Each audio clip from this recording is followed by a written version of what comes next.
शकुनी चाहता था कि महाभारत हो और भाई भाई के खिलाफ खड़ा हो। जब मेरे कौरव और पांडव कुशल योद्धा बन गए, कृष्ण की बराबरी यहाँ से अगर कोई कर पा रहा था पूरे महाभारत में तो इकलौता शतक। अगर पांडव हार जाते और कौरव जीत जाते तो आज आप और मैं कृष्ण की जगह शकुनी की पूजा करते होते। शकुनी को वो स्थान मिलता जो कृष्ण को मिला हुआ है। कर्ण तीर चलाते थे तो अर्जुन का जो रथ था वो 2-3 इंच पीछे जाता, और अर्जुन तीर चलाते थे तो कर्ण का रथ 20 फुट पीछे चलाया था।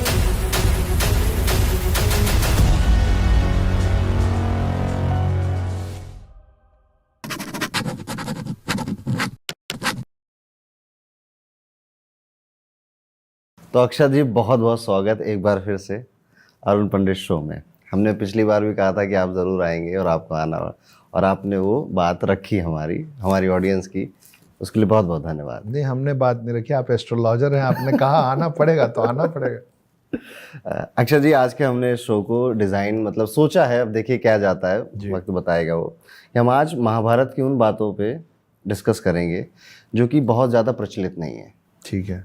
बहुत मोटा मोटा तो सब जानते हैं महाभारत में क्या हुआ, युद्ध हुआ, दुर्योधन थे, पांडव थे, कृष्ण थे, लेकिन बहुत सारी बातें, महाभारत एक महागाथा इसीलिए है क्योंकि उसमें बहुत कहानी, बहुत सारे ऐसे कैरेक्टर हैं। ऐसे कैरेक्टर भी हैं जो मतलब मैं तो शिशु मंदिर से पढ़ा हूँ तो काफ़ी ज़्यादा इन डेप्थ भी पढ़ी है महाभारत, और दादी नानियों का भी बहुत बहुत धन्यवाद कि उन्होंने भी बहुत सारी कहानियाँ सुनाई, कथाएँ सुनाई।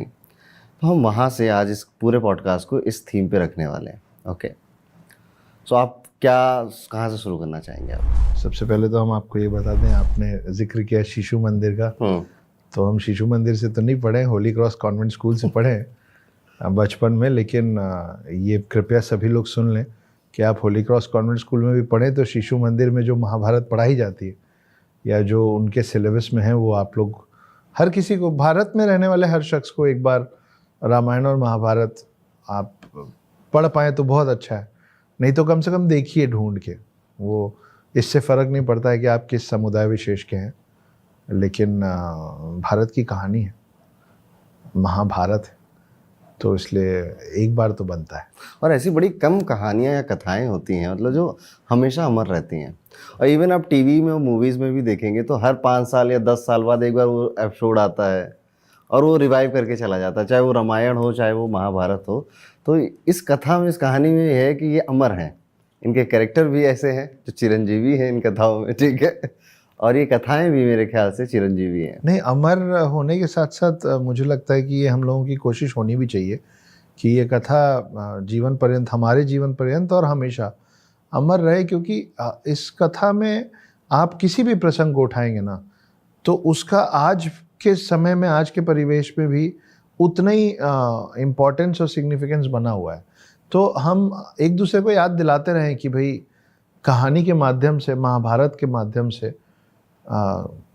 समाज को, एक परिवार को, एक व्यक्ति विशेष को क्या सीख लेते रहनी चाहिए, क्योंकि क्या धूल चढ़ जाती है जब हम जिस घर में रहते होते हैं उसके पर्दे, उसके दीवार, उसके आईने को भी पोंछना पड़ता है। जिस घर में आप रहते होते उसमें भी धूल चढ़ जाती है।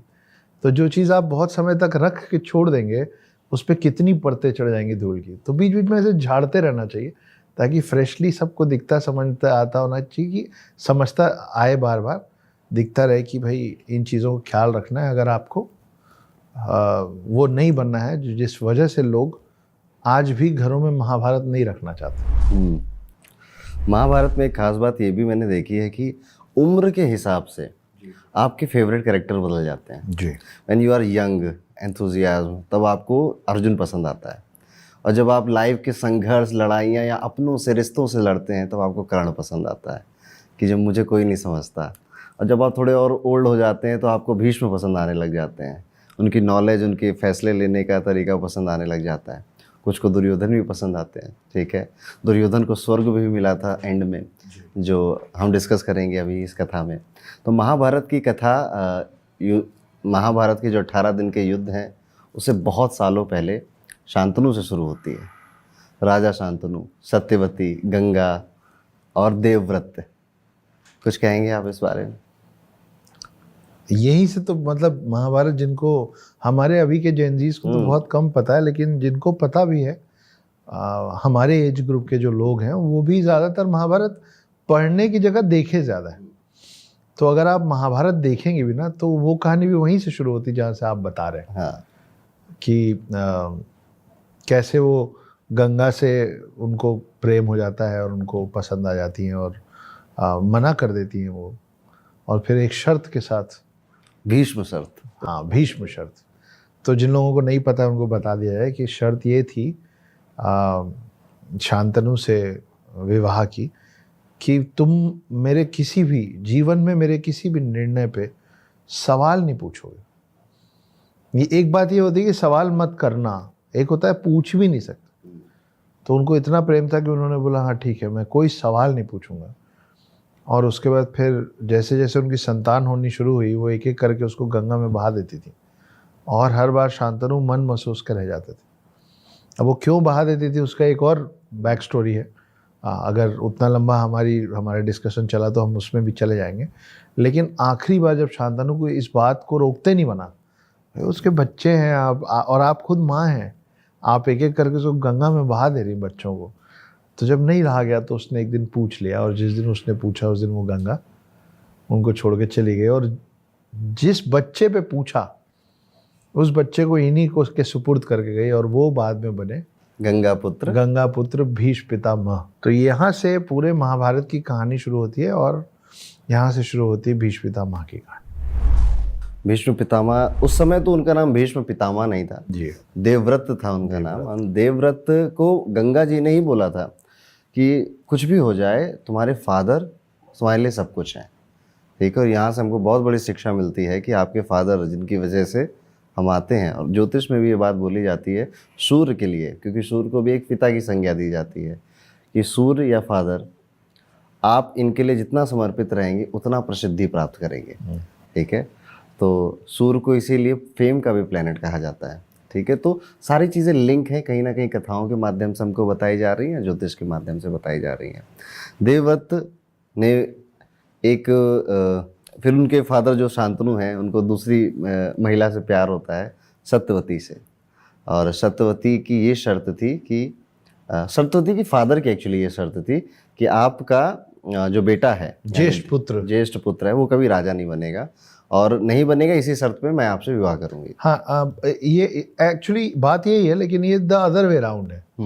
द अदर वे राउंड ऐसे है कि उनको तकलीफ इस बात की थी कि राजा से ब्याह करके मेरी बेटी राजा की ब्याहता बन के उसको क्या मिलेगा, उसको खुद के लिए कुछ चाहिए नहीं, और मेरे आने वाले जो संतान हैं जो मेरी बेटी से होंगे, मतलब मेरे जो नाती होंगे, वो कभी राजा बन ही नहीं सकते, क्योंकि उस समय का चलन था कि ज्येष्ठ पुत्र ही राजा बनते थे। तो ये उन्होंने नहीं कहा था कि शादी की शर्त ये है, उन्होंने कहा था कि मैं इस वजह से आपकी शादी अपनी बेटी से नहीं कराऊं, क्योंकि मेरे जो आने वाली जो मेरी संतानें हैं, मतलब मेरे जो नाती हैं, वो लोग कभी राजा बन ही नहीं पाएंगे। तब देवव्रत AKA उर्फ भीष्म पितामह, वहीं से उनका नाम भीष्म पितामह पड़ा था, कि वो आए, और जब उनको समझ में आया कि मेरे पिता इतने दुखित हैं, तो वो जाके उनके पिता को, सत्यवती के पिता को और सत्यवती को ये वचन दे आए थे कि मैं गंगा पुत्र भीष्म आज ये प्रण लेता हूँ कि कभी भी मैं सिंहासन पर नहीं बैठूंगा, राजा नहीं बनूंगा। और इसी बात से खुश होके उनके पिता ने उनको ये क्या शब्द है, इच्छा मृत्यु का वरदान दिया था। तो वो उनको पिता से मिला था ये इच्छा मृत्यु का वरदान। और आप जो अभी कह रहे थे कि ये जो पिता की तरफ जिनका जो जितना ज़्यादा समर्पित रहेगा उसको उतनी ख्याति मिलेगी, उसमें एक बहुत बड़े नाम परशुराम भी। परशुराम वो थे कि जो अपने पिता के ऑर्डर्स पे अपनी माँ का गला काट दिए थे। करेक्ट। हालांकि बहुत अच्छा बैलेंस भी किए थे बाद में, कि वो पिता खुश होकर बोले थे मांगो क्या मांगते हो, तो अपनी माँ का ही जीवन और भाइयों का जीवन वापस मांग के सब वापस बैलेंस आउट कर दिए थे, लेकिन मान गए थे। तो हाँ, तो ये कहानी असल में ऐसा है कि बाई चॉइस देवव्रत ने कहा था कि मैं कभी बैठूंगा नहीं सिंहासन में, और अगर यही है, आपको सिर्फ यही चाहिए, तो मैं सिंहासन त्यागता हूँ आजीवन। वहाँ से फिर इनकी शादी हुई थी भीष्म पितामह के लिए मतलब ये भी कहीं कहीं वर्णन मिलता है कि अगर भीष्म पितामह इतने ज़्यादा वो ना होते कट्टर, तो शायद वो पांडवों की तरफ से लड़ते। ठीक है, और फिर पांडु आराम से वैसे भी जीतते कृष्ण की वजह से, लेकिन फिर शायद ये युद्ध ही ना होता और भीष्म पितामह होने की वजह से पांडवों के साइड पे पांडवों को कभी वनवास भी ना जाना पड़ता, द्रौपदी का कभी चीरहरण ही ना होता। क्योंकि भीष्म पितामह जब कोर्ट यार्ड में थे वो इतने पावरफुल थे, क्योंकि उन्होंने राजा बनने की उन्हें ज़रूरत नहीं थी, उन्होंने सब बनाया था, तो वो किंग मेकर थे बेसिकली। तो किंग मेकर होने की वजह से ही है, बहुत ज़्यादा उनको पावर थी। बट एक प्रसंग आता है महाभारत में कि दुर्योधन ने जब ये हुआ कि अगले दिन दुशासन चीरहरण करेगा, हम इन्हें चौसर में हराएंगे, तो एक दिन पहले भीष्म पितामह को अपने घर का नमक खिलाया। ठीक है, और उस नमक में कहा जाता है कुछ मिलाया, कुछ मैजिक किया या XYZ, जिस वजह से जब कोर्ट यार्ड में सब कुछ हो रहा था, द्रौपदी चिल्ला रही थी, चीख रही थी, तो भीष्म पितामह चुप थे वहाँ पे। इसीलिए कहा जाता है कि मैंने तुम्हारा नमक खाया है। ठीक है, ओके। तो यहाँ से ये बात भी एक आती है। अदरवाइज भीष्म पितामह तो मेरे ख्याल से एक मॉरल है बहुतों के लिए, कि एक पुत्र कैसा होना चाहिए, एक संरक्षक कैसा होना चाहिए, एक पितामह कैसा होना चाहिए। भीष्म पितामह के इसी कहानी में सबने बाहुबली देखी होगी। करेक्ट। तो वो कटप्पा वाला पॉइंट भी है। नाइस। कि भीष्म पितामह ने ये बोला था कि मैं इस राज्य और इस सिंहासन के प्रति हमेशा लॉयल रहूंगा। और उस समय जो राजा थे वो धृतराष्ट्र थे। तो राजा के प्रति उनका जो वचन था, उस वचन से बंधे हुए वो किसी और का साथ नहीं दे सकते थे, उनको राजा का ही साथ देना था। इसलिए वो लगातार आखिरी तक धृतराष्ट्र को समझाने की कोशिश करते रहे कि पुत्र मोह छोड़िए और जो सही है वो कीजिए, लेकिन वो हुआ नहीं। तो बाद में हालांकि भीष्म पितामह ऐसा बोल नहीं पाएगी गलत किया तुमने शिवगामी, लेकिन कुल मिला के ये भी एक कारण था। और आपने जो नमक वाली बात बताई, इसी का एक्सटेंशन ये है कि जब बाद में कृष्ण 5 गांव मांगने आए थे कि 5 गांव दे दो पांडवों को, हम युद्ध नहीं करेंगे, उस समय दुर्योधन ने एक बहुत बड़ा महल बनवाया था, गेस्ट हाउस बनवाया था कृष्ण के रुकने के लिए। और कृष्ण ने उस समय यही बोल के उनको टाल दिया था कि यहाँ नहीं रुकूंगा, और जाके विदुर के घर में भोजन किए थे कि अगर यहाँ रुकूंगा तो तुम्हारा नमक खा लूंगा, तो फिर मैं उलझ जाऊंगा। क्या बात। उसके बाद आगे बढ़े तो सत्यवती के 2 पुत्र होते हैं, वीरवान और चित्रांगद जी। ठीक है, चित्रांगद एक गंधर्व के किसी युद्ध में मारे जाते हैं, उनका बहुत ज़्यादा वर्णन मिलता नहीं है महाभारत में। और वीरवान के 2 पुत्र होते हैं, पांडु और धृतराष्ट्र। करेक्ट। धृतराष्ट्र जन्म से ही अंधे थे और पांडु को इसी वजह से ही शायद राजा बनाया गया। पुत्र 3 हुए थे और वो तीनों पुत्र जो थे वो वेद व्यास के थे। ओके जी। तो हुआ ये था कि एक 2 में से एक भाई का तो ज़्यादा वर्णन है नहीं, दूसरे भाई की 2 पत्नियां थी। नहीं सॉरी, मैं गलत बोल गया, एक बड़े की पत्नी, एक दूसरे छोटे की पत्नी, और दोनों ही बच्चे नहीं जन्म पा रहे थे, मेल्स। तो बुलाया गया था वेद व्यास को। वेद व्यास दिखने में बहुत कुरूप थे, दिखते अच्छे नहीं थे। तो कुल मिला के वहाँ पे फिर 3 पुत्र हुए। पहले पुत्र जो हुए वो हुए धृतराष्ट्र। वो अंधे इसलिए पैदा हुए क्योंकि जब उनकी माँ का संभोग का वक्त आया तो वो क्योंकि इतने कुरूप दिखते थे तो उन्होंने आँख बंद कर लिया। क्योंकि उन्होंने आँख बंद कर लिया इसलिए उनका पुत्र जो था वो अंधा पैदा हुआ, वो धृतराष्ट्र बने। दूसरे पांडु थे, वो बहुत इनकम्प्लीट तरीके से ख़त्म हुआ। और जब तीसरी बार जाना था तो उन्होंने अपनी जगह पे दासी को भेज दिया, विदुर। तो दासी पुत्र विदुर जो हुए, वो पिता का खून तीनों में सेम है लेकिन माताएं तीनों की अलग अलग। ठीक। पांडु का भी वर्णन थोड़ा कम है। उनको एक श्राप मिला था कि आप जब संभोग करेंगे तो आपकी डेथ हो जाएगी जी। ठीक है। उनकी 2 पत्नियां कुंती, माद्री। करेक्ट। और 5 पुत्र वहां से संपन्न होते हैं, 6 होते हैं एक्चुअली, 6 होते हैं ठीक है, बट 5 पांडव होते हैं। पहला पुत्र कुंती सूर्य को याद करके, कुंती के पास भी एक वरदान था जो दुर्वासा ऋषि ने दिया था जी। जब कुंती के घर पे दुर्वासा ऋषि आए थे तो उन्होंने भोजन बड़ा अच्छा बनाया था, तो उन्होंने कहा था कि तुम्हें इच्छा पुत्र का वरदान है ठीक है। तो आप जिन भी देवता की इच्छा करेंगे उस देवता के समान आपको एक पुत्र मिलेगा। तो अब यहाँ पर भी एक बड़ी अच्छी बात आती है निकल के कि सबसे पहले कुंती ने स्मरण किया सूर्य का। सूर्य का ही क्यों किया? और सूर्य के स्मरण से कर्ण पैदा होते हैं। तो कहा जाता है कि कुंती के कर्ण से कर्ण निकले थे, इसलिए उनका नाम ये पड़ गया। कर्ण पड़। ठीक है।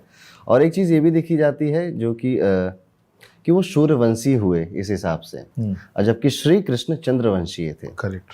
तो सूर्यवंशी और चंद्रवंशियों में अलग अलग रखना जरूरी था। तो ये भी कहा जाता है विधि का विधान ही था कर्ण का जन्म होना। हम कर्ण पे अभी और बातें करेंगे, बड़ा इंटरेस्टिंग कैरेक्टर है यहाँ बहुत बहुत अच्छा, ठीक है। अच्छे कैरेक्टर। और उसके बाद पांडु बड़े होते हैं।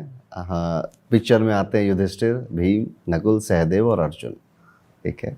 और इनको राजमहल में थोड़ा सा बचपन से ही देखा जाता है महाभारत में कि एक हीन भावना से देखा जाता है, क्योंकि पांडु के बाद धृतराष्ट्र राजा बन गया। धृतराष्ट्र के अंदर या उनके पुत्रों के अंदर एक बात ये आ गई कि राजा अब टेक्निकली तो पांडु थे, पांडु के बाद उनके बच्चों को बनना चाहिए था। करेक्ट। बट विधि के विधान ने बनाया धृतराष्ट्र को। राइट। अब कौन से बच्चे बनेंगे? वैसे आपके हिसाब से क्या सही होना चाहिए था? तो हम अभी आगे बढ़ जाएंगे ना, फिर माँ कुंती छूट जाएंगी। अच्छा, ठीक तो है। हम आपको पहले कुंती से रिलेटेड एक कहानी बता देते हैं, नहीं तो हम दोनों ही बातचीत में ना वो बात रह जाएगी। ओके। तो अब मैं आपको सीधे लेके चलता हूँ कर्ण के वध के बाद, कर्ण के देहांत के बाद। तो हुआ ये कि कुंती रो रही थी और युधिष्ठिर और बाकी चारों भाई, टोटल 5 पांडव पहुंचे, और उन सबको इस बात का टेंशन था कि कर्ण को हराना बहुत कठिन काम है। तो युद्ध में भी ऐसा हो रहा था कि वो मैंने पहले भी कहीं बताया है, पता नहीं आपको बताया है कि नहीं। तो क्या हुआ था कि अर्जुन का जो रथ था उसके सारथी तो कृष्ण थे, उनके ध्वज पे बैठे थे हनुमान, क्योंकि ये गए थे हनुमान से मदद मांगे। तो हनुमान बोले कि अगर मैं इस युद्ध में उतरूंगा तो धर्म युद्ध हो ही नहीं पाएगा, क्योंकि होने के पहले मैं ख़त्म कर दूंगा। इसलिए मैं सीधे सीधे, लेकिन आप मतलब नहीं उतरूंगा सीधे सीधे, पर आप मेरे दरवाजे आए तो मैं आपको खाली हाथ भी नहीं लौटाना चाहता हूँ। मैं आप जिस रथ के सारथी बनेंगे हे कृष्ण, मैं उसके ध्वज पे विराजमान हो जाऊँगा। तो अर्जुन के ध्वज में थे हनुमान और अर्जुन के सारथी थे कृष्ण। अब वो दिन आया जब कर्ण और अर्जुन का युद्ध शुरू हुआ। तो कर्ण तीर चलाते थे तो अर्जुन का जो रथ था वो 2-3 इंच पीछे जाता था, और अर्जुन तीर चलाते थे तो कर्ण का रथ 20 फुट पीछे चला जाता था। तो भी कृष्ण तारीफ करते थे कर्ण की, बोलते थे क्या मारा, देखो तुम्हारे रथ को पीछे कर दिया। अर्जुन और गुस्से में और ताकतवर तीर निकाल के चलाते थे, इस बार और पीछे। जब वो चला फिर 2-3 इंच ये पीछे हिलते थे तो कृष्ण बोलते थे क्या चलाया कर्ण। तो अर्जुन के साथ रहा है हमेशा से। अर्जुन को ईर्ष्या की परेशानी रही। 2-3 बार अर्जुन सुन लिए, बोले आप पहले डिसाइड कर लीजिए किसके साइड हैं आप मेरा मनोबल तोड़ रहे हैं। मैं मारता हूँ वो 20 फुट पीछे जाता है, वो मारता है मैं 3 इंच हिलता हूँ, आप तारीफ उसकी कर देते हो। तो फिर कृष्ण बोले अरे मूर्ख, वो जिस रथ पे का सारथी हूँ मैं, जिसके ध्वज पे बैठा है हनुमान, उसको 3 इंच हिला रहा है वो। अगर सोचो कि हम दोनों इस रथ में नहीं आते तो कहाँ जाते तुम, तो बहुत ज़्यादा बलशाली है तुमसे। और फिर जो भी हुआ गलत धोखे से मार दिया गया, जो भी हुआ। अब वो कर्ण को धोखे से क्यों मारा गया उसकी भी एक बैक स्टोरी, वो जाता है रामायण में। अच्छा। तो कर्ण की बैक स्टोरी, कर्ण और अर्जुन का संबंध जो है वो सिर्फ महाभारत से नहीं है। कर्ण, अर्जुन और कृष्ण, इन तीनों का संबंध रामायण से। कैसे? तो बाली, राजा बाली और सुग्रीव, वो राक्षस राजा बाली नहीं, बाली और सुग्रीव भाई। तो बाली जो था वो बहुत बलशाली था, और उसके पास शक्ति ये थी कि वो जिससे लड़ेगा उसका आधा शक्ति ले लेगा। तो उसको हरा पाना इम्पॉसिबल था। अब राम सीता को ढूंढते ढूंढते सुग्रीव से मिले और उनको सुग्रीव की दिक्कत पता चली। तो बोले ठीक है आप सामने से लड़िए, मैं पीछे से तीर मार के बाली का वध कर दूंगा। ये एक लौती बार ऐसा है जो मर्यादा पुरुषोत्तम राम ने थोड़ा सा छल किया था कि धोखे से बाली को मारा गया था। तो ये बाली मर गया, सुग्रीव बने वानरों के राजा। फिर वानर सेना ने राम सेतु बना के मदद की राम की। फिर राम गए, सीता को छुड़ाया, रावण मरा, रामायण खत्म हो गया। राम जब वापस अपने विष्णु अवतार में ऊपर पहुंचे वैकुंठ धाम में, तो वहाँ इंद्र और सूर्य आए और बड़े नाराज आए। बोले ये फाउल है, हम नहीं खेलेंगे हम नहीं खेलेंगे, आप फाउल करते हैं। तो विष्णु जी बोले रे मतलब अभी तो काम निपटा के आ रहा हूँ, तुम लोग को क्या हो गया। तब विष्णु जी को समझ में आया कि सुग्रीव जो था वो सूर्य का प्लेयर था। ओके। और बाली जो था वो इंद्र का प्लेयर था। वहाँ वीडियो गेम चल रहा है और ये तय था कि बाली का जीतना तो तय है, बाली को तो कोई हरा नहीं सकता।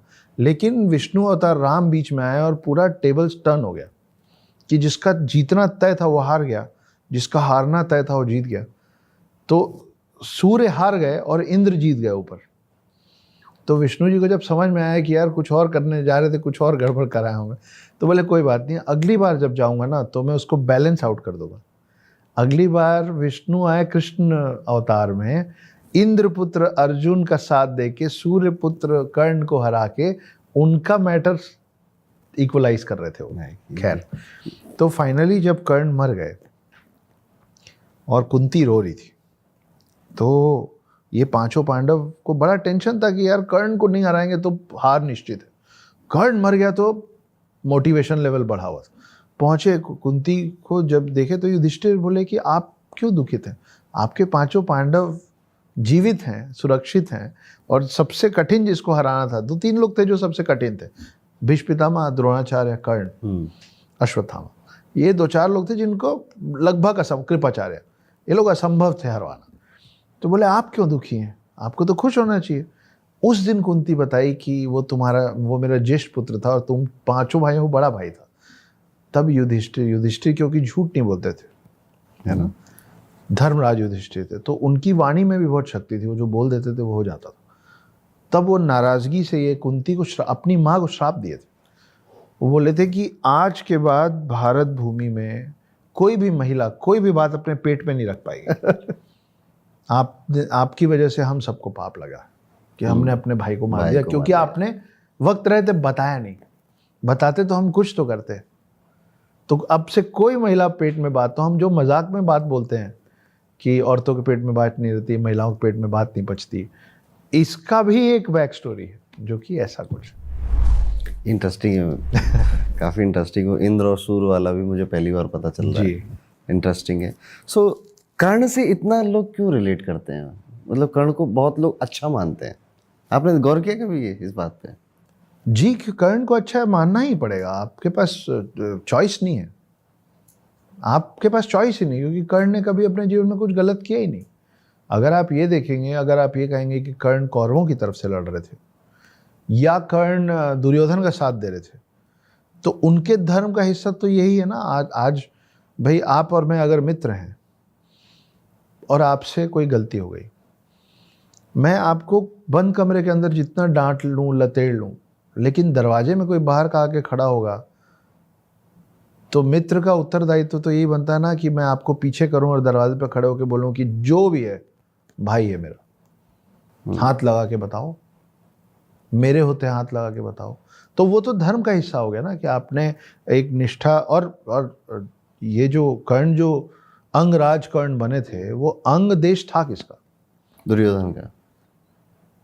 तो आप लॉयल्टी देख लें या फ्रेंडशिप देख लें, हालांकि दोनों जुड़ी हुई चीजें हैं, लेकिन अगर आप उसको अलग अलग भी कर दें कि एक जानवर आपका दोस्त हो ना हो लेकिन आपके प्रति लॉयल होता है, एक सेवक आपका दोस्त मित्र हो ना हो लेकिन आपके प्रति आपको अपना सेवक लॉयल चाहिए ना, और मित्र तो चाहिए ही। तो वो एक ऐसा मित्र था जो सेवक भी था, जिसके पास कोई चॉइस ही नहीं था।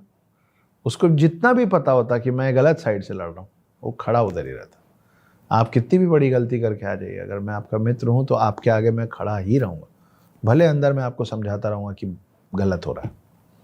तो उनके साथ जितना कुछ गलत कर्ण के साथ हुआ है जीवन भर, और इतना बड़ा दानवीर की शरीर से चिपका हुआ कवच को नोच के दे दिया मांगने पे, ऐसा कौन? जबकि इंद्र ने ही मांगा था ये कवच। हाँ, क्योंकि इंद्र जानते थे जब तक कवच कुंडल रहेगा सूर्य का कर्ण के पास तो कर्ण हार नहीं सकता, अर्जुन हार जाएगा। अर्जुन हार जाएगा। तो अपने पुत्र को बचाने के लिए इंद्र ने ये छल किया है। तो इंद्र और सूर्य वाली स्टोरी देखिए, फिर आ गए वापस। और एक जब कर्ण की डेथ हो गई थी, जब कर्ण वहां पे तीर लग गए तो धाराशायी हो गया था, इवन तब भी श्री कृष्ण एक ब्राह्मण का वेश बनाकर जाते हैं एक लास्ट परीक्षा लेने, और वो कहते हैं कि भिक्षाम देही।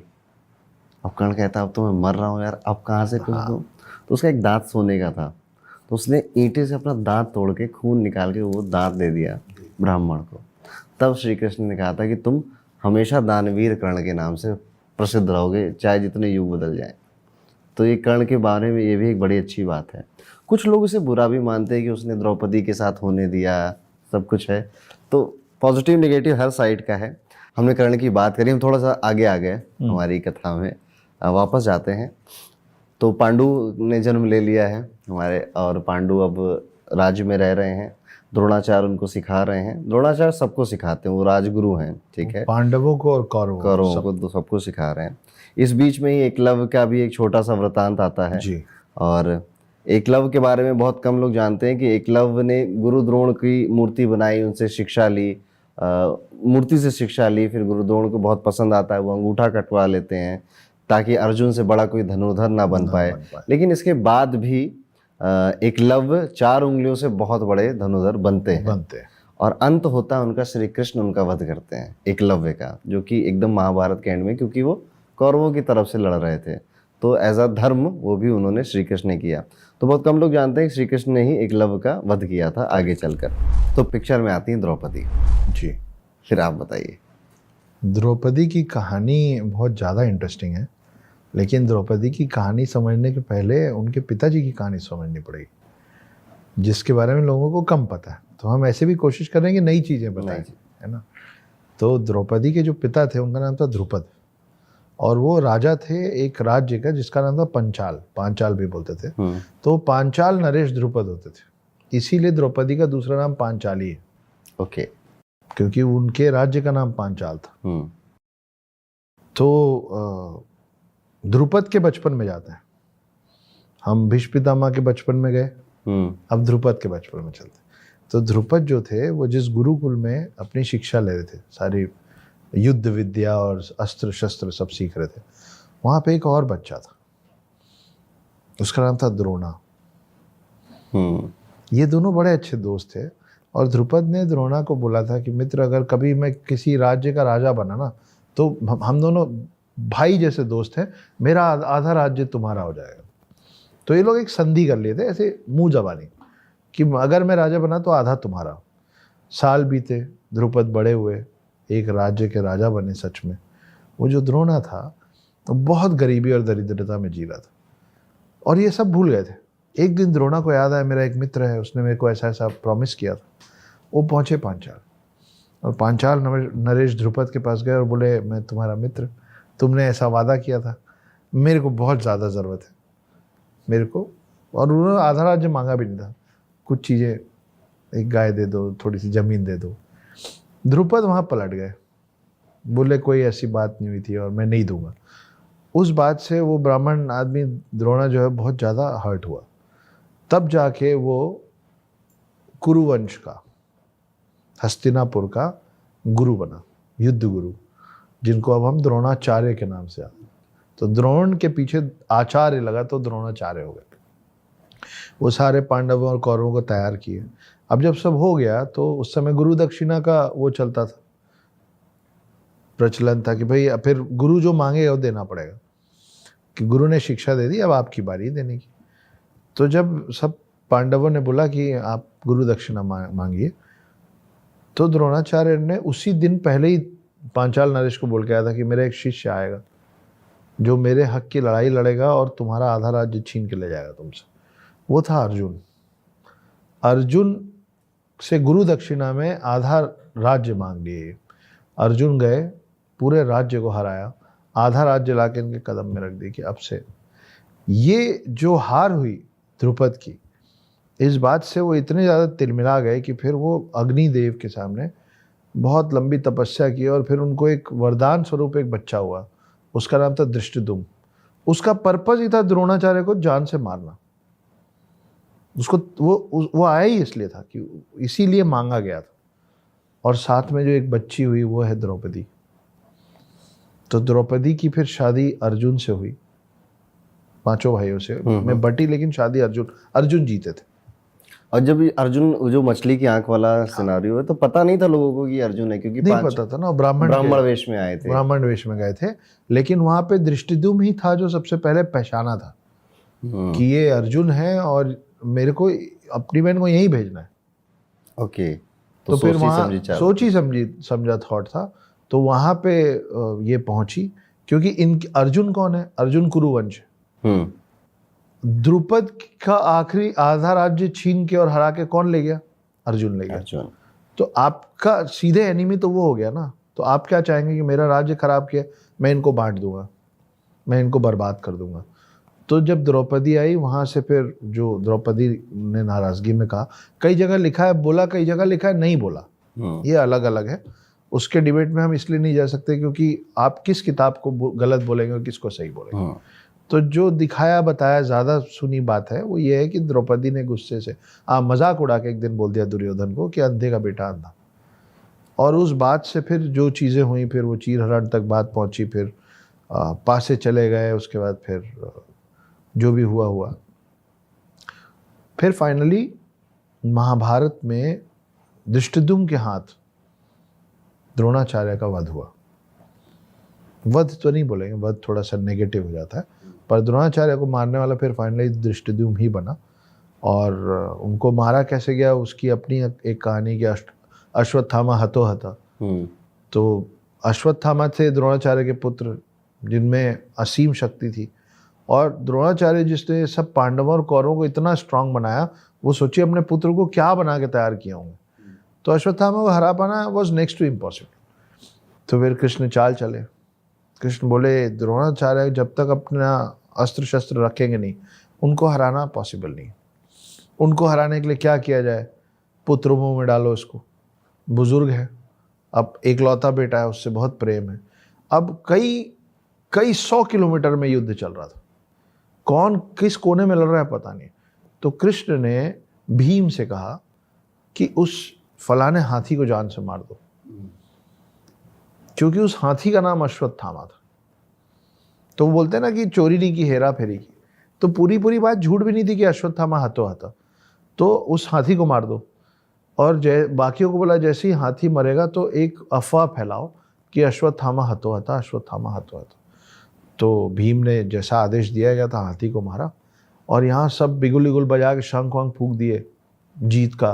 क्योंकि उस समय ऐसा होता था कि जब भी कोई बहुत बड़ा योद्धा गिरता था तो गिराने वाला साइड शंख बजाता था। जब अभिमन्यु मरा था तो भी सब शंख बजाए थे। तो पांडवों को पता चला था कि हमारा कोई तो गया। खैर, तो द्रोणाचार्य को लगा कि मेरा एक तो मेरा पुत्र, ऊपर से one of my best students, हो ही नहीं सकता कि उसको कोई मार दे, भीम मार दे, नहीं हो सकता। लेकिन सब बोल रहे हैं, अफवाह फैली हुई है। तो द्रोणाचार्य बोले कि एक ही आदमी जो झूठ नहीं बोलता है, धर्मराज युधिष्ठिर। अगर धर्मराज युधिष्ठिर बोल देगा कि अश्वत्थामा मारा गया तो मैं मान लूंगा कि मारा, बाकी उसके मुंह के अलावा मैं कृष्ण की भी बात नहीं मानूंगा। तो वो अपना रथ दौड़ाए युधिष्ठिर की तरफ और युधिष्ठिर से पूछे कि हे युधिष्ठिर, क्या ये सत्य है कि अश्वत्थामा मारा गया? अब कृष्ण को लगा कि ये सत्य, मतलब ये तो सत्य ही बोलेंगे, धर्मराज झूठ नहीं बोलेंगे, और ये सच बोलेंगे तो मेरा पूरा प्लान फेल हो जाएगा। तो उन्होंने बाकियों सबको बोला कि जब मैं इशारा करूंगा तो सबके सब एक साथ शंख बजा देना। अब युधिष्ठिर बोलना चालू किया और युधिष्ठिर बोले कि जी द्रोणाचार्य, हे गुरुवर, ये सत्य है कि अश्वत्थामा मारा गया, मगर जो मारा गया वो अश्वत्थामा आपका पुत्र नहीं, एक हाथी है।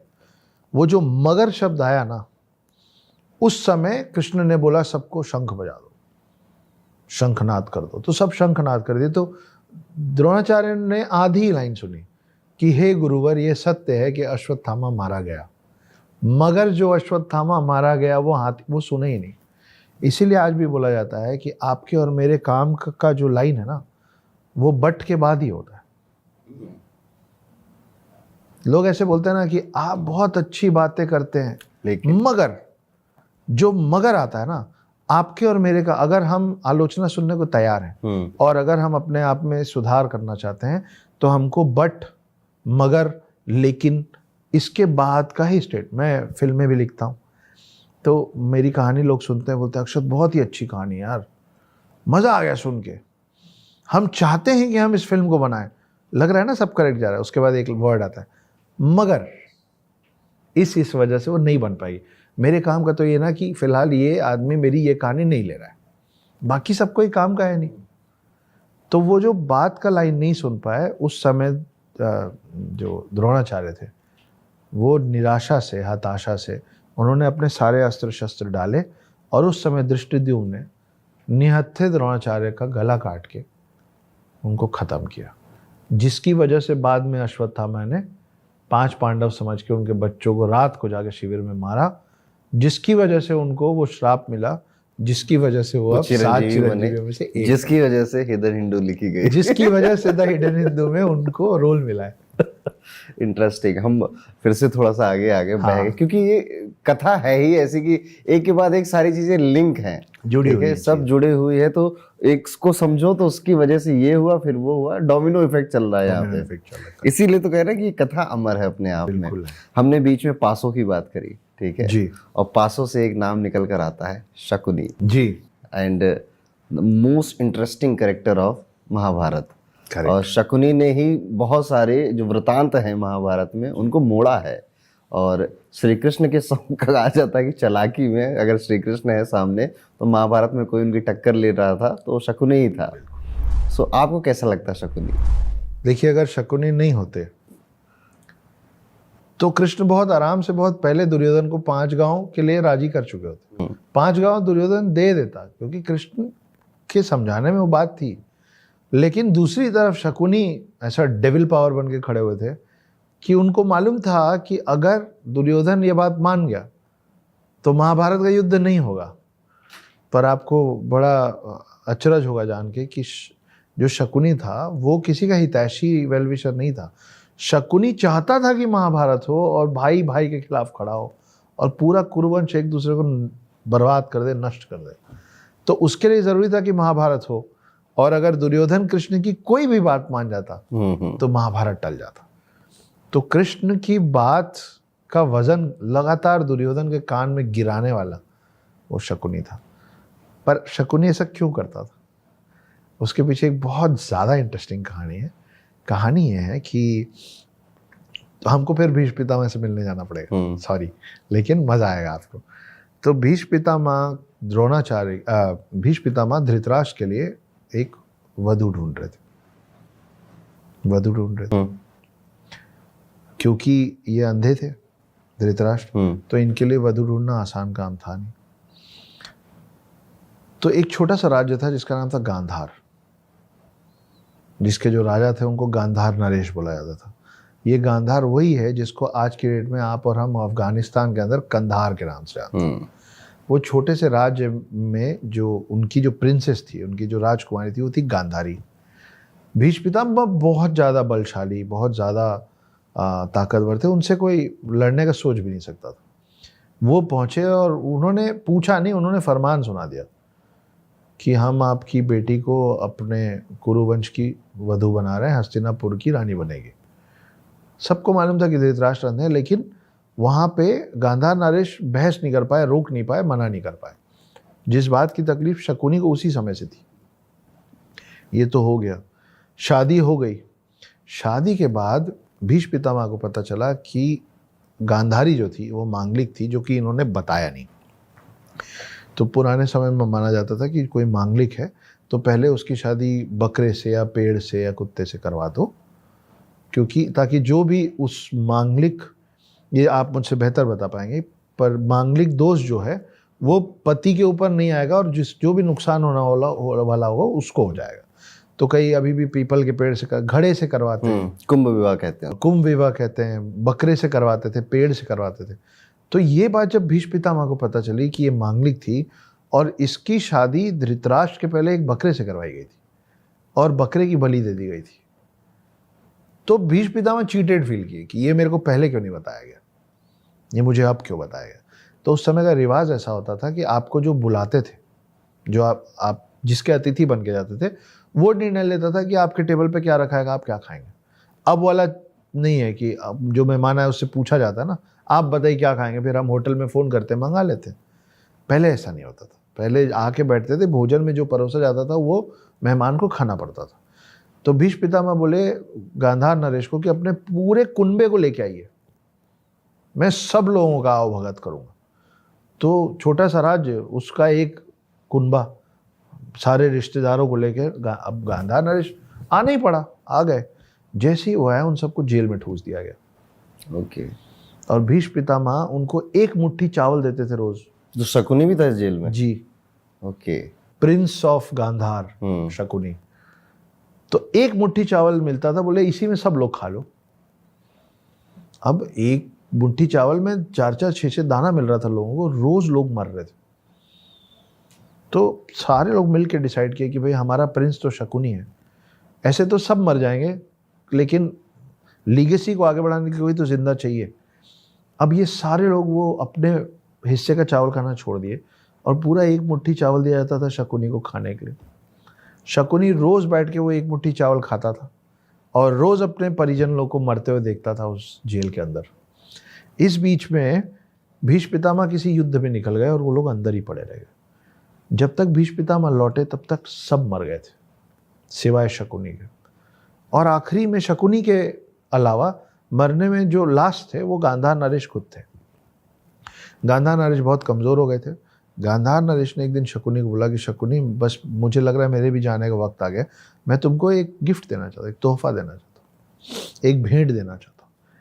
तो बोले बोलिए। बोले खड़े हो और मेरे पास आओ। शकुनी चल के पास में गया। गांधार नरेश के शरीर में जितनी शक्ति बची थी पूरी शक्ति को अपने पैर में डाल के अपने ही बेटे के घुटने में इतनी जोर से लात मारे कि उसका घुटना टूट गया। शकुनी दर्द से कराहने लग गया और बोला ये क्या किया? बोले तुम इतने बड़े अय्याश हो कि जब तुम यहाँ से निकलोगे ना, थोड़े दिन में तुम वही राजपाट और बाकी सब, तुमको जुआ खेलने का इतना शौक, मदिरा पान का शौक, तुम भूल जाओगे कि यहाँ इतने समय इस जेल के अंदर क्या हुआ था। मैंने तुम्हारा घुटना तोड़ दिया। अब जब तुम चलोगे ना तो हर कदम में तुमको याद आएगा कि यहाँ हमारे साथ क्या हुआ था, क्योंकि अब तुम जीवन भर लंगड़ा के चलोगे। और रही बात उस भेंट की जो मैंने तुमसे प्रॉमिस किया था, बस मैं मरने वाला हूँ। मैं जब मर जाऊँगा ना तो मेरे जो शरीर की हड्डियाँ होंगी उसका अस्थि विसर्जन मत करना।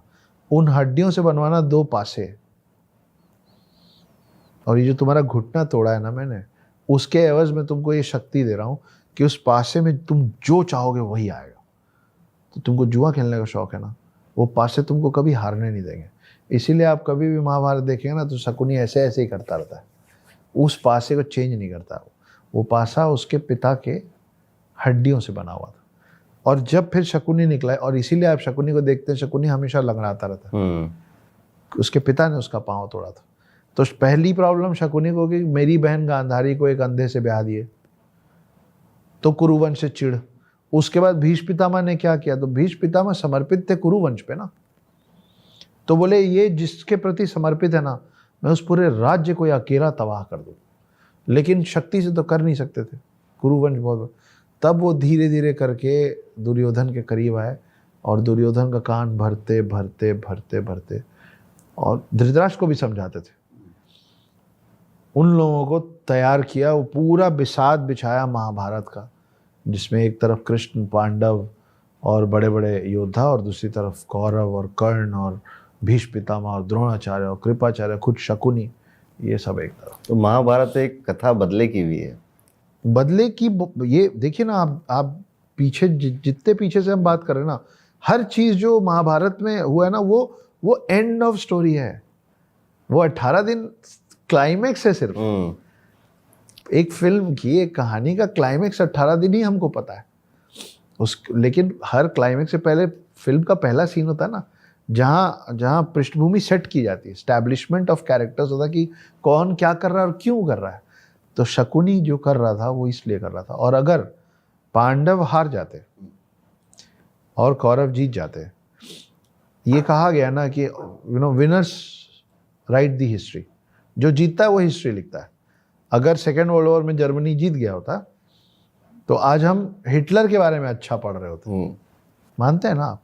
अगर पांडव हार जाते और कौरव जीत जाते तो आज आप और मैं कृष्ण की जगह शकुनी की पूजा करते होते और शकुनी को वो स्थान मिलता जो कृष्ण को मिला हुआ है, क्योंकि कृष्ण की बराबरी यहाँ से अगर कोई कर पा रहा था पूरे महाभारत में तो इकलौता शकुनी था। Interesting, very interesting. काफ़ी नया मुझे भी आज आपसे सुनने को मिला है। हम फिर से थोड़ा सा महाभारत के और पहलुओं पे जाते हैं। एक बड़ी अच्छी प्रसंग है चक्रव्यूह का प्रसंग जी, ठीक है, और अभिमन्यु का प्रसंग।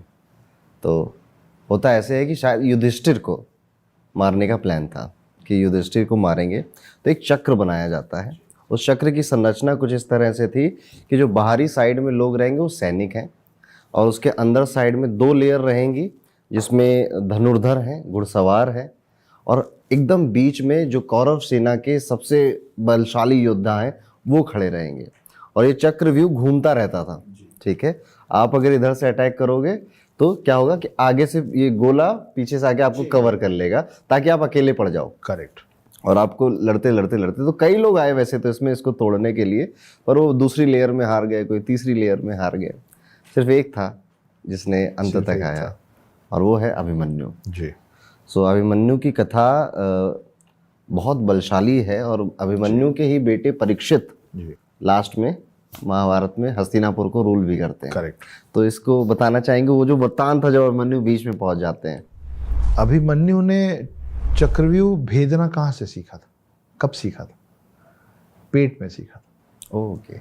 अभिमन्यु अपनी माता के गर्भ में थे जब उन्होंने, अर्जुन अपनी पत्नी को बता रहे थे कि चक्रव्यूह कैसे भेदते हैं, और आधा सुनने के बाद उनकी पत्नी सो गई थी। तो अभिमन्यु ये सीख गए थे कि अंदर कैसे जाते हैं, वो सो गई थी, इसलिए अभिमन्यु सीख नहीं पाए कि बाहर कैसे आते हैं। मैं आपको जो इमेज भेजूंगा ना, उस इमेज में आप देखिएगा कि पेट के अंदर बच्चा जो ऐसे बंद होता है ना, उसका जो शेप होता है वो आपके और मेरे कान जैसा होता है।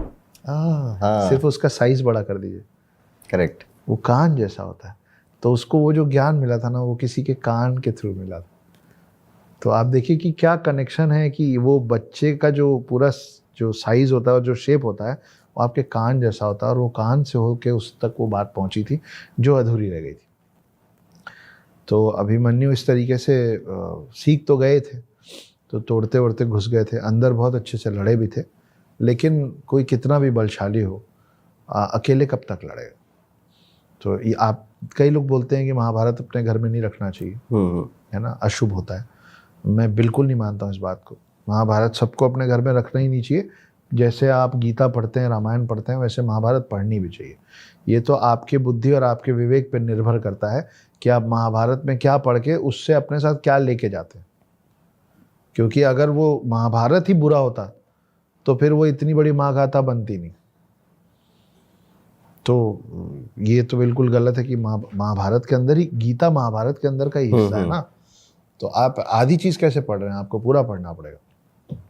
तो अभिमन्यु पहुंच तो गए अंदर, और अभिमन्यु जो अकेले हारे, उससे आपको और मेरे को उसमें भी एक छोटी सी सीख मिलती है। 7 महारथी थे जिन्होंने उनको घेर लिया, मिल के मारा एक बच्चे को, एक बच्चे, ठीक है।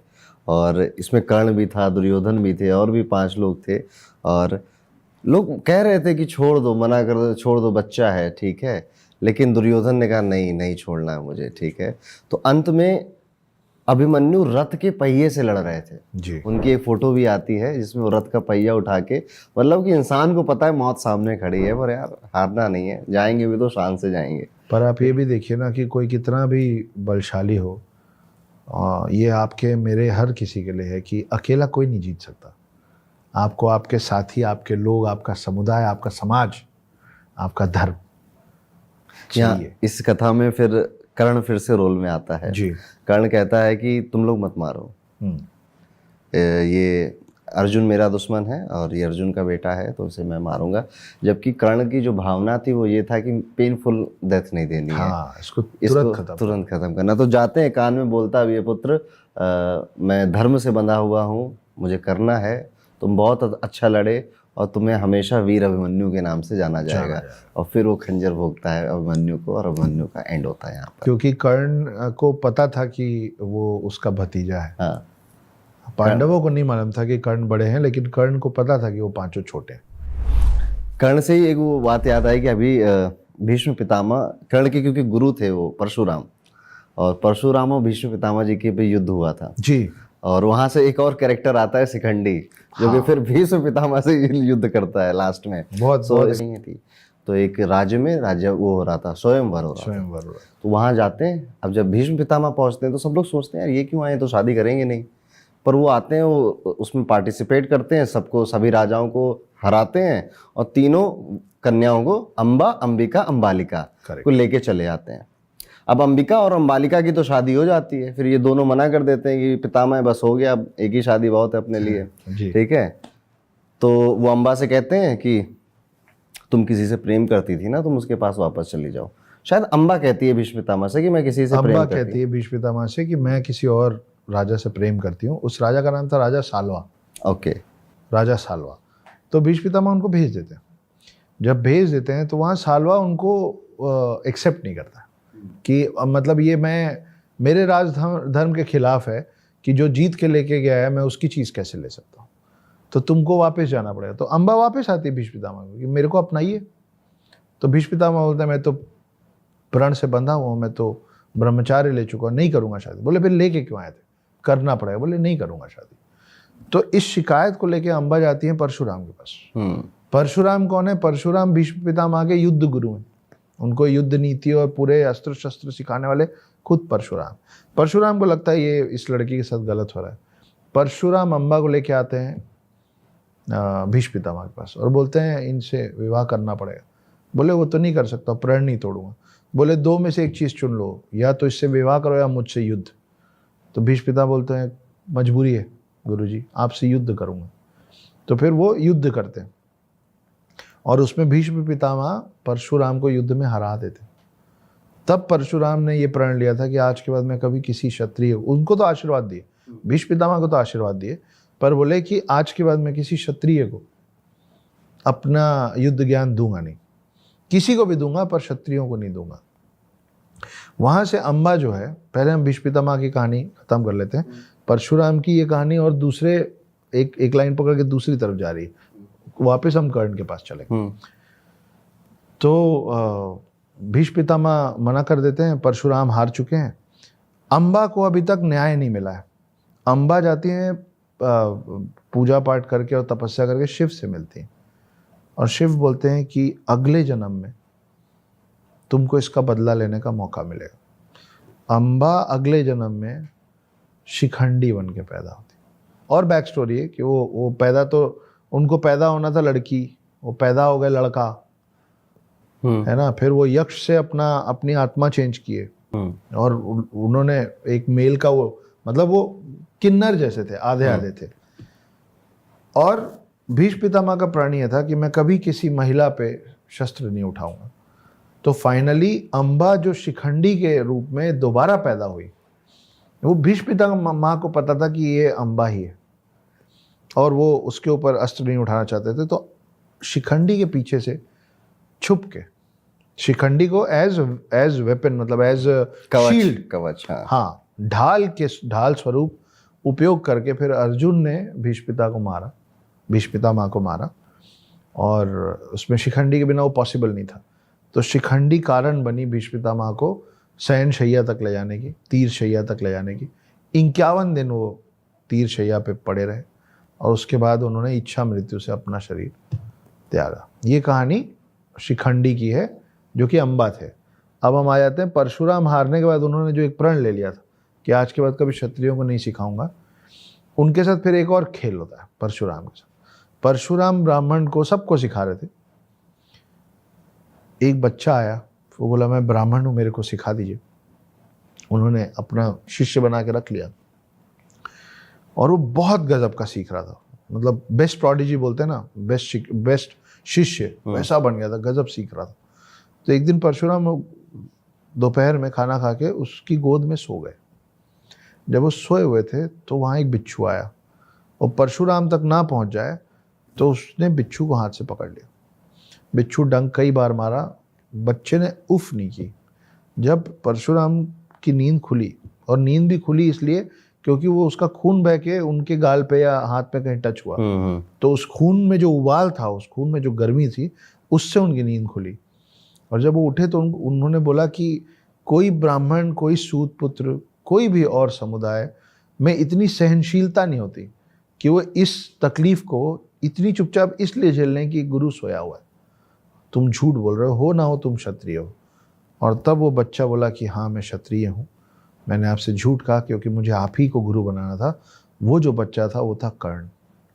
तो फिर परशुराम ने उनको ये श्राप दिया कि जब तुमको मेरी दी हुई विद्या की सबसे ज़्यादा ज़रूरत पड़ेगी उस समय तुम मेरी विद्या भूल जाओगे। ये वही वक्त था जब वो पूरी विद्या भूले और फिर अर्जुन भारी पड़ा। नाइस। सब कनेक्टेड, सब कनेक्टेड है। ऐसे ही हमने द्रौपदी की जैसे बात करी तो द्रौपदी का चीरहरण का एक वृतांत आता है जी जिसमें चौसर के खेल में शकुनी जी बुलाते हैं कि आओ चौसर का खेल करो, फ्रेंडशिप गेम है, ठीक है। चौसर बेसिकली सट्टा लगाओ, ठीक है। करेक्ट। तो आपके पास जो है वो आप लगाओगे, इधर दुर्योधन की तरफ से पासे फेंक रहे थे शकुनी और इधर पांडु की तरफ से युधिष्ठिर पासे फेंक रहे थे। तो एक के बाद एक ये लोग हारते चले जाते हैं, बीच बीच में थोड़ा थोड़ा जिता भी देता है कि हाँ फेयर चल रहा है।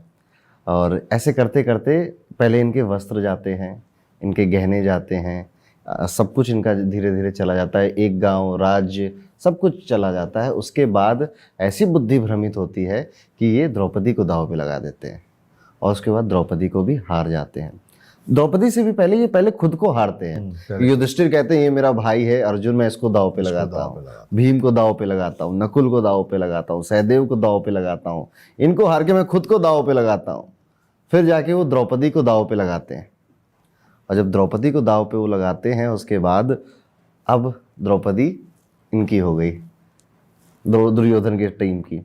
उसके बाद दुशासन को भेजा जाता है, वो जटाओं से वो वृतांत काफ़ी खतरनाक भयानक सा है कि बड़ा अपमान करके उनको घसीटते हुए, सोचिए किसी रानी को इस तरह से सीढ़ियों पे घसीटते हुए भरी सभा में लेकर आया जा रहा है। वो मतलब द्रौपदी का जो दुख है उस समय, द्रौपदी का कई जैसे टीवी सीरियल में हमने देखा है ना, वो महसूस होता है कि ये दुख बहुत ही ज़्यादा तीव्र है। और द्रौपदी वहाँ पे बड़ी न्याय संगत बात कहती हैं कि जो युधिष्ठिर खुद हार चुके हैं अपने आप को, उनके पास अब ये क्या वो है कि वो मुझे दांव पे लगाए, मुझे कैसे दांव पे लगा सकते, क्या इसका न्याय है? हारा हुए व्यक्ति के पास कैसे कोई पावर है कि वो मुझे लगा दे? तो ये भी इसका जवाब कोई नहीं देता, ठीक है। देखिए ये इसी समय से ना चीज़ें बिगड़नी शुरू हुई हैं हमारे धर्म में भी और उसके आगे भी, क्योंकि आपने कभी स्वयं वधु नहीं सुना होगा, है ना। स्वयं वरी, अभी मीका पहली बार स्वयं वधु की हैं, वो सब की बात नहीं कर रहा हूँ, लेकिन जेन्युइनली अगर आप देखेंगे तो आपने स्वयं वधु कभी नहीं सुना होगा। स्वयं वर ही होता था। क्यों स्वयं वर होता था?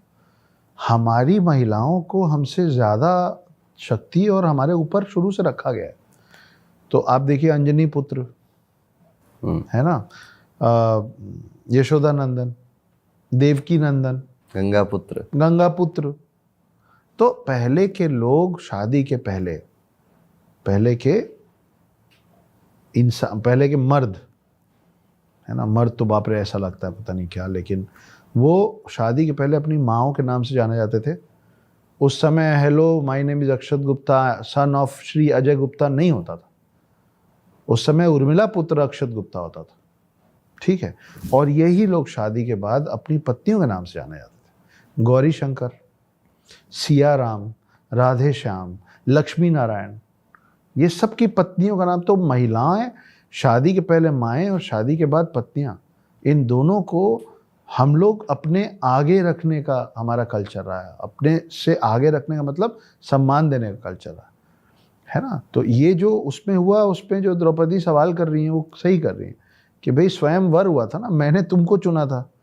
तो अगर मैं कहीं गया हूँ, मैं बहुत ख़राब एग्जाम्पल देता हूँ, इस पर ट्रोल होऊंगा, मेरे को कोई फ़र्क नहीं पड़ता है।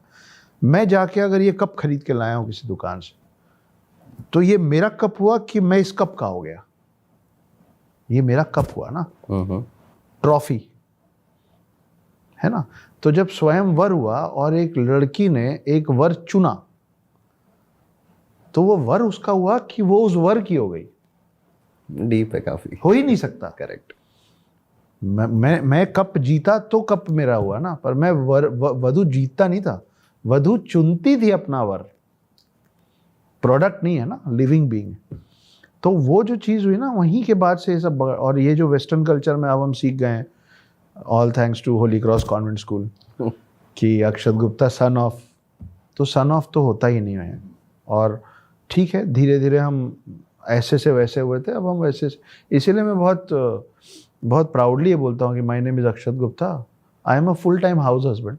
मैं मजाक में बोलता हूँ, पर हाँ मुझे बुरा नहीं लगेगा अपनी पत्नी का नाम अपने पहले लेने का। और अभी मेरे छोटे भाई का 2 साल का बेटा है, अरुण भाई 2 साल का। अगर आप उससे पूछेंगे ना कि बेटा आप अपना पूरा नाम बताइए, उसको लगता है कि उसका पूरा नाम ही अनंता पुत्र अगस्त्य गुप्ता है। उसको ये मालूम ही नहीं कि अनंता पुत्र मतलब मम्मी का नाम। उसको लगता है उसका फुल नेम है अनंता पुत्र अगस्त्य गुप्ता। तो वो जो हम बात कर रहे हैं ना, वो कई लोग ऐसे सोचते होंगे सुन के हम लोगों की, बोलना बहुत आसान है, खुद क्यों नहीं कर लेते?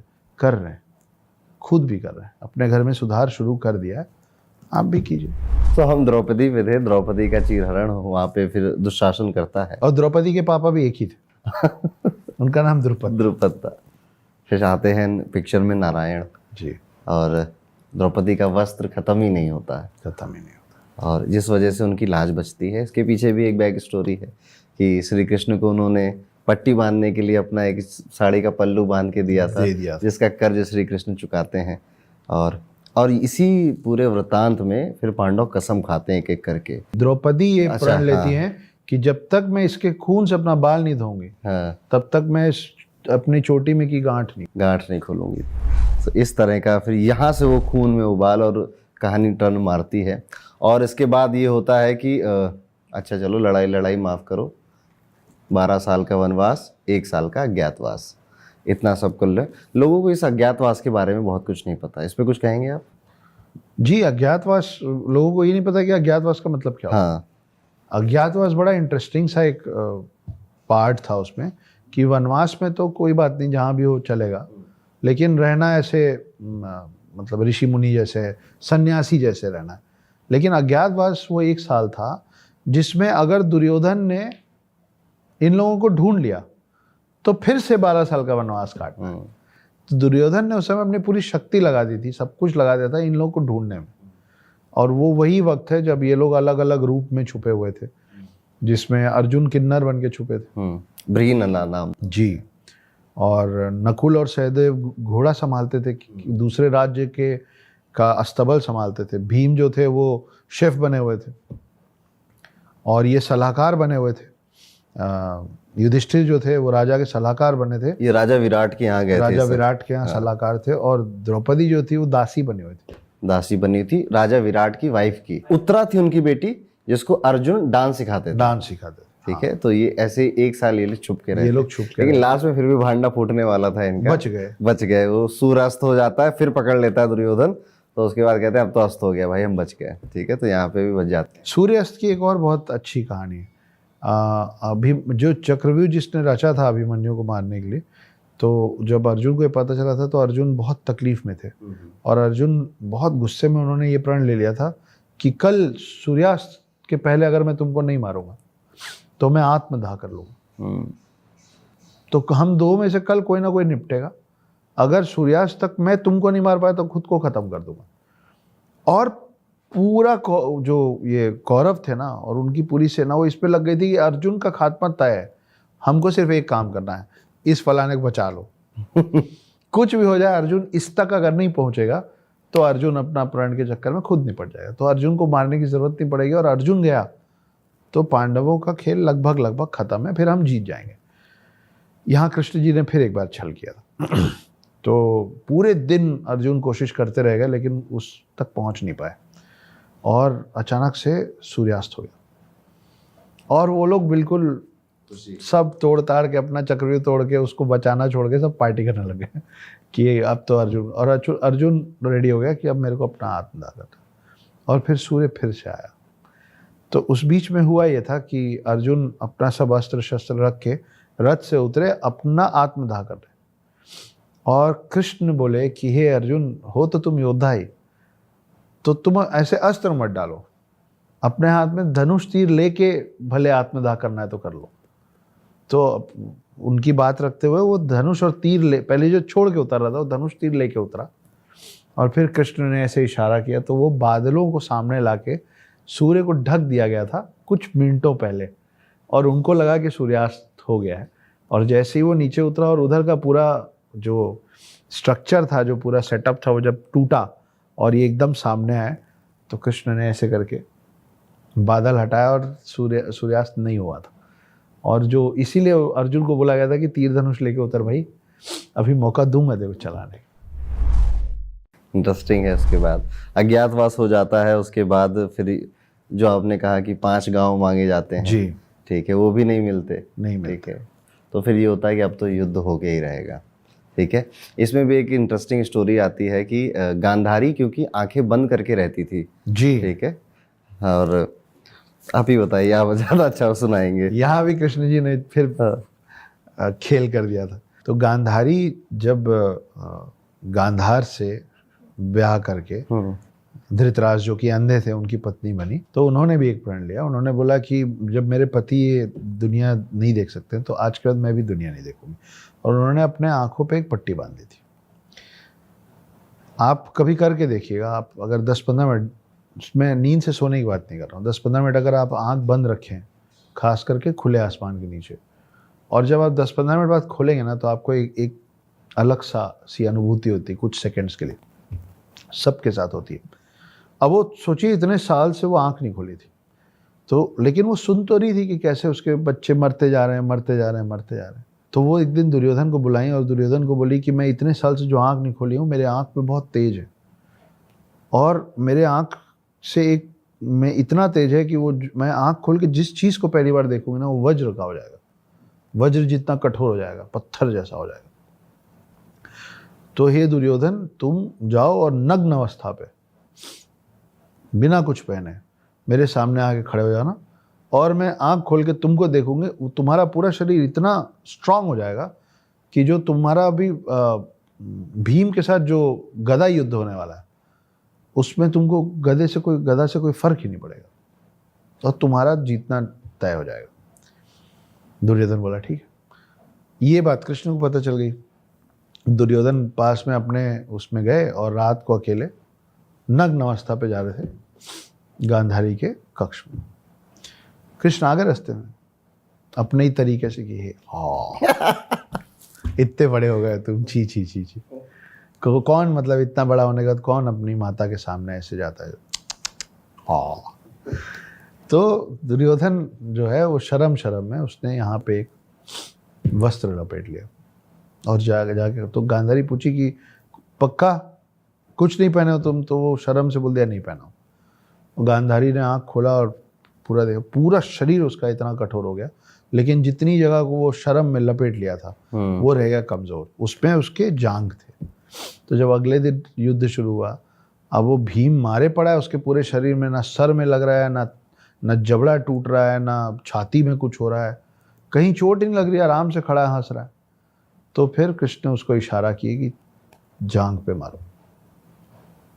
तो फिर जांघ पे मारे, जांघ फटा, वहां से जो खून बहना शुरू हुआ, तब जाके दुर्योधन का अंत हुआ था। तो यहाँ पे महाभारत खत्म होती है जी। लेकिन उसके बाद कई सारी कथाएं और हैं। हमने बीच में आपने बात कही थी कि जब कर्ण तीर मारता था तो रथ 2 इंच पीछे जाता था जी। और जब अर्जुन तीर मारते थे तो उसका 10 फुट या 11 फुट पीछे चला जाता था, पर तारीफ होती थी कर्ण की। तो जब ये युद्ध खत्म हुआ तो उसके बाद अब रथ की जरूरत नहीं पड़ी, तो श्री कृष्ण उतरते हैं, सभी ब्रह्मास्त्र या जितने भी अस्त्र दिए गए थे अर्जुन को युद्ध लड़ने के लिए देवताओं से, वो अस्त्र चले जाते हैं और अंत में हनुमान जी उड़ जाते हैं। और जैसे वो उड़ते हैं वो पूरा रथ धाराशाही राख हो जाता है, ठीक है। तो वहाँ पे वो बात सत्य हो जाती है श्री कृष्ण की कि ये रथ ऐसा ही था तुम्हारा, तो कर्ण इसलिए ज़्यादा बलशाली था तुमसे। हाँ, क्योंकि हम रुके हुए थे, बैठे हुए थे, इसलिए वो रथ खड़ा हुआ था। सो यहाँ पे ये बात आती है। उसके बाद धीरे धीरे करके लोग जाते हैं, लाशों का ढेर लगा है, लाशें साफ हो रही हैं, सारे भाई बंधु मर गए हैं। और उसके बाद राज्याभिषेक होता है खाली हस्तिनापुर में जी। और राजा बनते हैं। 36 साल के लिए पांडव राज करते हैं। 36 साल के बाद कई सारी ऐसी घटनाएं होने लग जाती हैं जिस वजह से पांडवों को लगता है कि अब हमारा भी बैकुंठ जाने का या स्वर्ग जाने का समय आ गया है।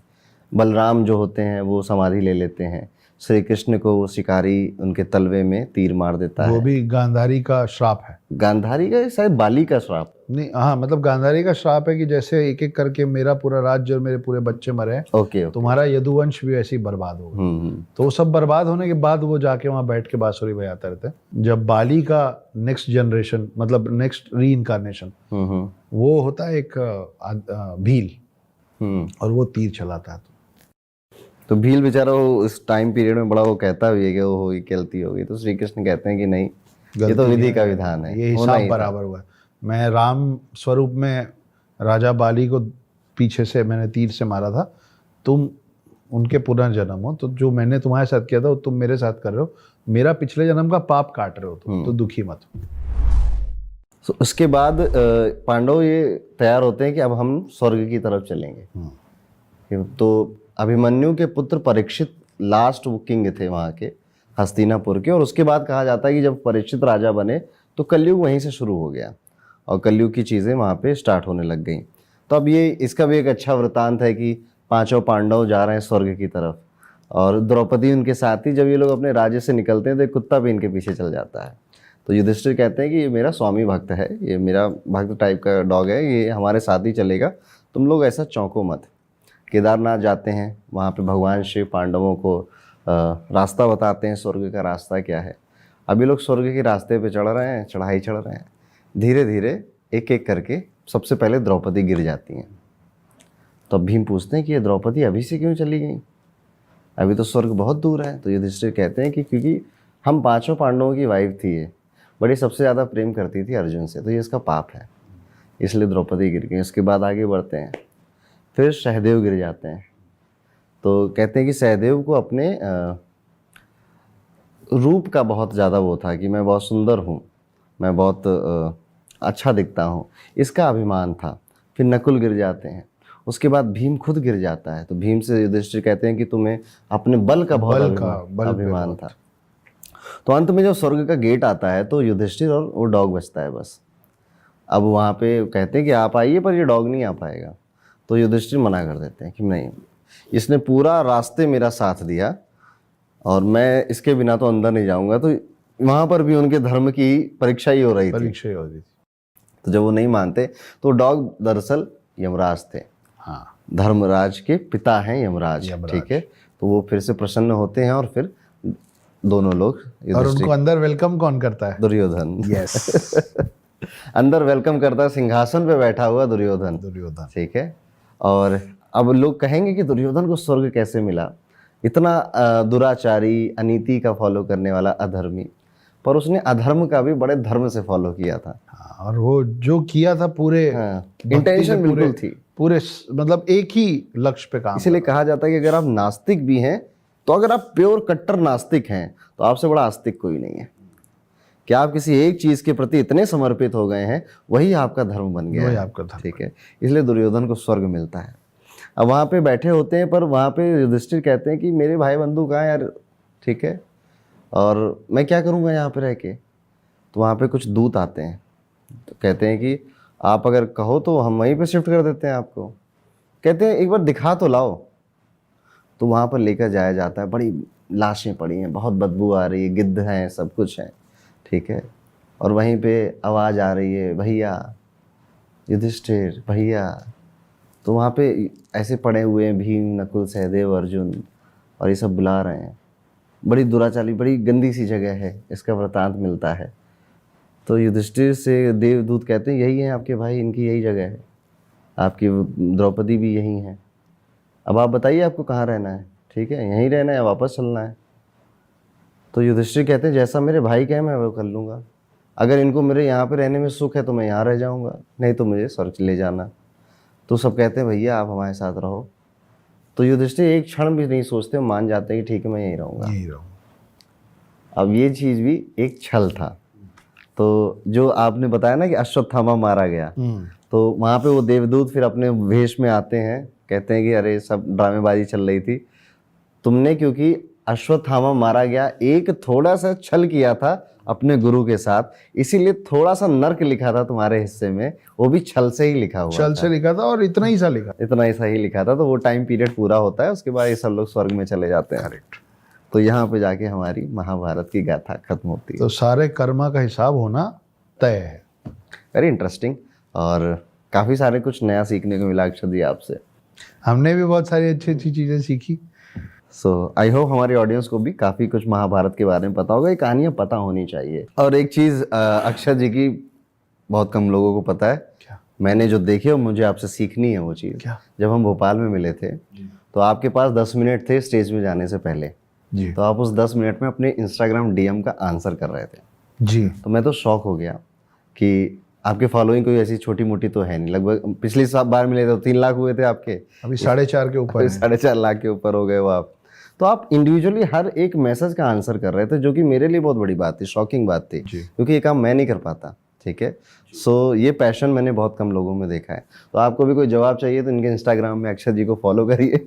अक्षत जी हर एक मैसेज का खुद जवाब देते हैं। मैं मैंने कोशिश करता हूँ, आंखों मैं से देखा है जेन्युइनली मैंने। कोशिश करता हूँ कि क्या है ना, देखिए बहुत छोटी सी चीज़ है, आपको हमको पसंद करने वाले। अभी मैं एक बुक इवेंट पे गया था, तो वो इवेंट ऑर्गेनाइजर जो थे वो बाद में बिल्कुल ऐसे हो गए थे मेरे को, मतलब वो थोड़े सॉरी बोल रहे थे क्योंकि भीड़ अच्छी थी। वो कुछ 150 लोगों ने तस्वीर खिंचवाई थी एक एक करके, तो उनको ऐसा लग रहा था सॉरी अक्षत जी। तो मैंने उस दिन पहली बार उनसे बात बोली, बाद में मुझे लगा कि मैंने बहुत सही बात बोली, तो मैं उनको जो मैंने पहली बार कहा था वो मैं रिपीट कर रहा हूँ। ये मेरे अपने बारे में, और हर कोई कहीं पहुँच रहा है ना तो उसको मुझे लगता है फॉलो करना चाहिए। एक रीडर, मैंने 3 किताबें लिखी, एक ही कहानी है पर फर्स्ट सेकंड थर्ड पार्ट करके। एक रीडर वो 3 किताब खरीदता है, पैसा लगाता है, पैसा डाल के खरीदता है, फिर समय डाल के उस तीनों किताब को पढ़ता है, फिर वो बाकी के पॉडकास्ट और इंटरव्यूज़ देके इतना सारा इमोशन डाल देता है हमारे अंदर हमारे लिए। फिर उसको ना एक बार मौका मिलता है हमसे मिलने का, या वो मैसेज करता है इस उम्मीद के साथ कि जवाब थोड़ी ना आएगा। तो एक आदमी जो पहले पैसा लगा के 3 किताब खरीद रहा है, फिर समय लगा के 3 किताब पढ़ रहा है, फिर समय लगा के आपको एक मैसेज कर रहा है, आप उससे मिल के 30 सेकेंड दे के एक फ़ोटो अगर नहीं खिंचवा पा रहे हैं या उसके मैसेज का जवाब नहीं दे पा रहे हैं एक बार, तो फिर गलती आपकी है। मैं आपकी बात नहीं कर रहा हूँ, मैं इन जनरल बोल रहा हूँ कि जब वो इतना कुछ आपको दे रहा है तो आप उसको 30 सेकेंड या उसके एक सवाल का जवाब नहीं दे पाए, तो मुझे लगता है कि हम हैं क्योंकि वो हैं, तो उनका मान तो होना चाहिए। बस ये सोच के साथ मेरे को ऐसा लगता है कि मैं जवाब नहीं दूंगा ना तो मैं खुद से बेईमानी करूँगा, तो मैं लगा रहता हूँ, कोशिश करता हूँ। फिर भी कुछ लोग छूट जाते हैं अरुण जी, फिर कहीं किसी दिन बहुत पीछे जाता हूँ, या फिर कोई तीसरी चौथी बार बोलता है कि जवाब क्यों नहीं दे रहे हो तुम, तो सॉरी फिर मैं जवाब देता हूँ। शायद यही विनम्रता अक्षत गुप्ता को अक्षत गुप्ता बनाता। हमारे पिता सिखाते हैं कि पेड़ में जितने ज़्यादा फल लगते हैं वो पेड़ उतना ज़्यादा झुक जाता है। तो कुदरत ने हर जीवित चीज़ को ऐसे ही बनाया है कि आप जितने ऊंचे हों और आप में जितनी ज़्यादा देने की क्षमता हो, आपको उतना ज़्यादा विनम्र होना ही पड़ेगा, क्योंकि अकड़ता तो शरीर मरने के बाद है, अपन तो भी जिंदा है। चलिए, थैंक यू सो मच अक्षत जी एक बार फिर से यहाँ पे आने के लिए। फिर से मिलेंगे, से बहुत मज़ा आया अरुण जी।